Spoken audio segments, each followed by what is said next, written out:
Que a graça do nosso Senhor Jesus Cristo possa inundar a sua vida, inundar o seu coração. Que tempo tão precioso esse que estamos vivendo aqui, compartilhando a palavra do Senhor, poder estar aqui substituindo o pastor Márcio, poder estar aqui, né, levando a você a palavra do Senhor. É um tempo tão maravilhoso. Eu agradeço aqui ao nosso pastor por essa oportunidade e eu espero que você esteja sendo também profundamente edificado pela palavra do Senhor. Nós temos caminhado aqui nos últimos programas, na última semana, falando sobre os atributos de Deus, os atributos do Senhor.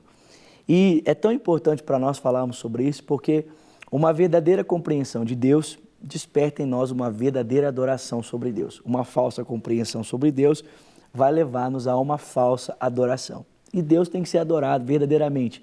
Não é isso que a Bíblia diz?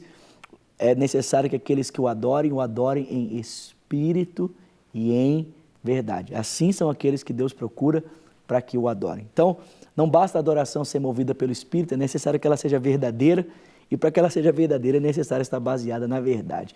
Eu tenho visto tanta confusão, né, a respeito da pessoa de Deus, tantas coisas sendo faladas sobre Deus, e tanto ensinamento errado, pessoas, né, tentando comprar as bênçãos de Deus, pessoas que, né, pensam que por um elemento místico de alguma forma vão conseguir atrair para elas as bênçãos de Deus. E são tantas coisas confusas, mas Deus se revelou de uma forma tão clara na sua palavra e os seus atributos são tão claros aqui para nós que nós podemos conhecê-lo verdadeiramente como Ele é. Ele mesmo disse, olha, eu sou o que sou. Então, um pouquinho, né, de reflexão na palavra de Deus vai nos levar a uma compreensão verdadeira sobre quem Deus é. E eu gostaria de falar com você aqui, em cima de 1 João, no capítulo 1, verso 5, a respeito de um outro atributo em Deus. Olha o que o texto diz. Essa é a mensagem que deles ouvimos e transmitimos a vocês. Deus é luz e nele não há treva alguma. Se nós afirmamos que temos comunhão com Ele, mas andamos nas trevas, mentimos e não praticamos a verdade. Se nós andamos na luz, como Ele está na luz, nós temos comunhão uns com os outros e o sangue de Jesus, seu Filho, nos purifica de todo pecado. Se a gente afirma que está sem pecado, nós nos enganamos a nós mesmos e a verdade não está em nós. Se confessarmos os nossos pecados, Ele é fiel e justo para nos perdoar os pecados e nos purificar de toda injustiça. Se afirmarmos que não temos cometido pecado, fazemos de Deus um mentiroso e a sua verdade não está em nós. Meus filhinhos, escrevo-lhes essas coisas para que vocês não pequem. Se, porém, alguém pecar, temos um intercessor junto ao Pai, Jesus Cristo, o justo. Ele é a propiciação pelos nossos pecados, e não somente pelos nossos, mas também pelos pecados de todo o mundo. Na verdade, não apenas uma qualidade de Deus aparece aqui para mim e para você nessa porção que nós lemos do texto, mas eu queria destacar uma aqui muito clara. Deus é um Deus perdoador. Deus é um Deus que é o nosso advogado. Aliás, acho que essa expressão ela aparece de uma forma muito clara lá no livro de Jó. Você deve se lembrar um pouco da história de Jó.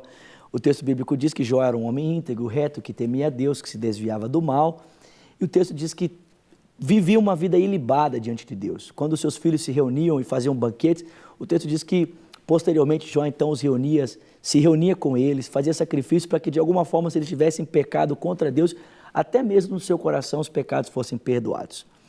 Só que o texto vai dizer que apesar de Jó viver essa vida íntegra, essa vida reta diante de Deus, um dia Satanás intentou contra a vida de Jó diante de Deus e o Senhor então entregou Jó, né, nas mãos de Satanás para que ele fosse, em primeiro lugar, peneirado nos seus bens e depois peneirado na sua saúde. Você já conhece a história.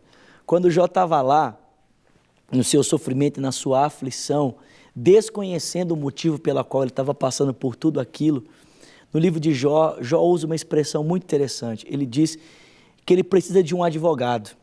Ele precisa de alguém que interceda por ele diante de Deus. E ele vai dizer que Deus interceda por mim diante dele mesmo.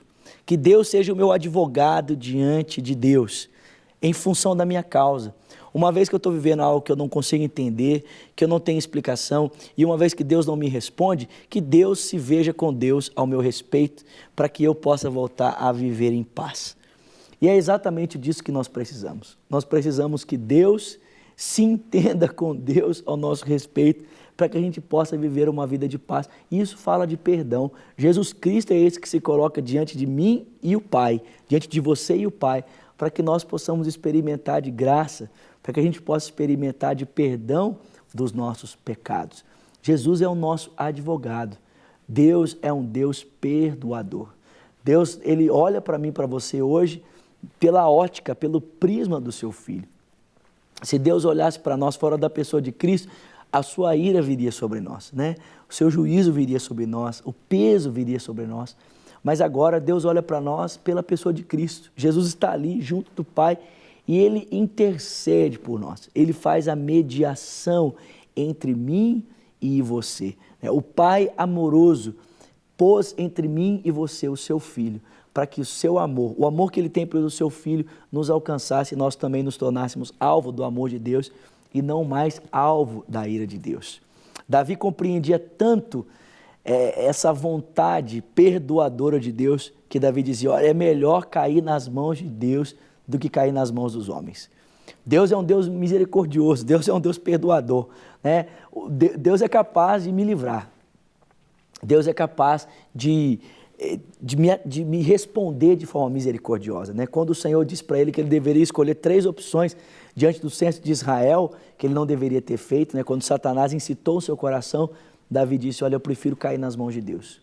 Eu prefiro contar com o favor e com a misericórdia de Deus, porque Deus é um Deus perdoador. Aliás, algumas pessoas dizem que Davi talvez tenha escrito o Salmo 51 dentro do Santo dos Santos, né?